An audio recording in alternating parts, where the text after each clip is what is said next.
Consider Mark. Mark once hired a team of people to forcibly hold down his daughter, Ashley, while a strange man crammed needles into her precious little head.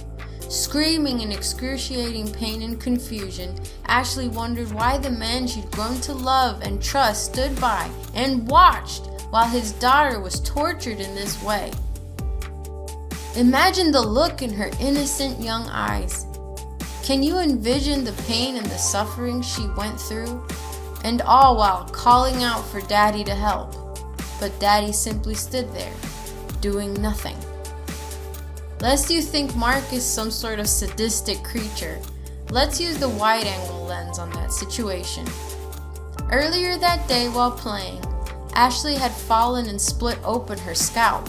With blood gushing from her pretty little head, Mark rushed her to the emergency room. The ER team had to quickly stop the bleeding and close the wound.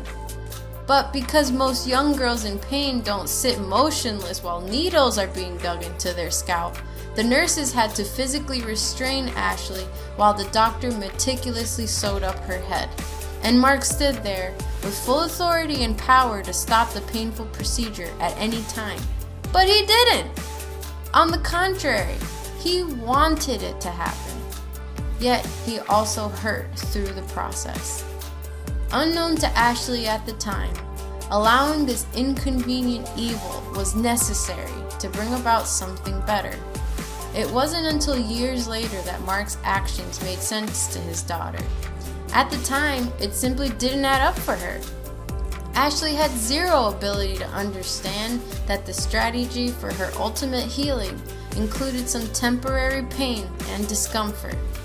Mark could have stuck his face into the middle of Ashley's ER surgery and explained this all to her, but she still probably wouldn't have understood.